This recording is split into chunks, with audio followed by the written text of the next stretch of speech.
When I first saw this headline, I had to read it twice.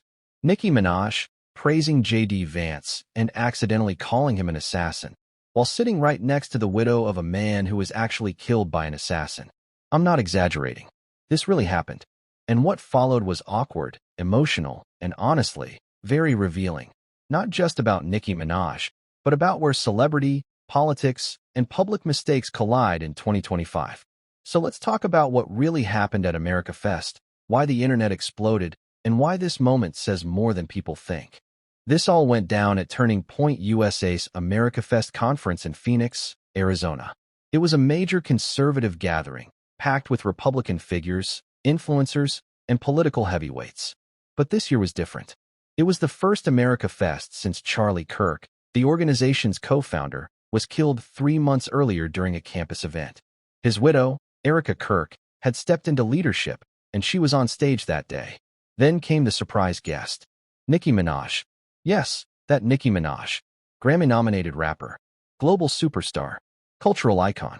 Someone many people never expected to see on a stage like this. She sat down for a public conversation with Charlie Kirk, and everything seemed calm, until one sentence changed the entire room. At one point, Nicki turned to young men in the audience and said something meant to be inspirational. She praised President Donald Trump. Then she moved on to Vice President JD Vance. And that's when it happened. She called JD Vance an assassin. You could feel the air leave the room. Nicki immediately realized what she had said. She covered her face. She went silent. Seconds passed. Painful seconds.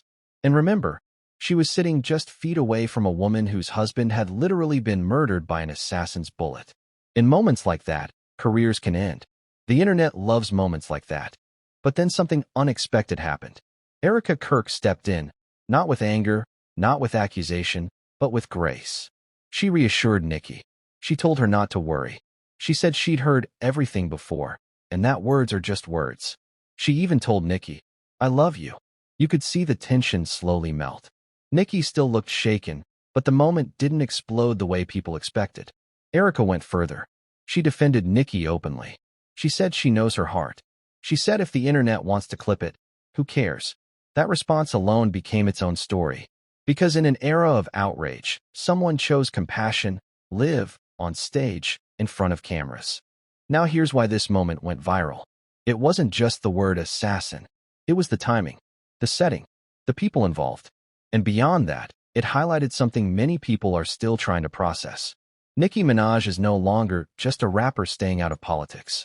She is actively stepping into political spaces, and not quietly. At AmericaFest, Nicki didn't hold back her admiration for President Trump. She said she respects him deeply. She said he's given people hope. Hope that you can be attacked publicly, lied about, and still come back. She even said she relates to him. That surprised a lot of people. Because Nicki Minaj hasn't always spoken this way about Trump. In the past, she criticized his behavior. She used him as an example of gender double standards.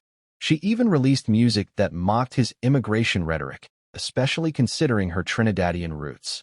But here she was in 2025, praising his resilience, his leadership, and the people around him. Her evolution didn't happen overnight. It happened slowly, through frustration with political leaders, criticism of figures like Gavin Newsom, and a growing alignment with conservative talking points. Love it or hate it, it's real. This wasn't just about a slip of the tongue. It was about a celebrity entering political territory, the cost of saying the wrong word in the wrong room, and the power of grace when mistakes happen publicly. Nicki's moment could have been defined by embarrassment. Instead, it became a moment of humanity. And Charlie Kirk's response reminded everyone watching that empathy still exists, even in the most polarized spaces. So the question isn't just, did Nicki mess up? The real question is, what do we do when people do? Do we cancel? Do we clip? Or do we listen, understand, and move forward? That moment at AmericaFest gave us an answer, whether we agree with the politics or not. And trust me, this conversation around Nicki Minaj is far from over.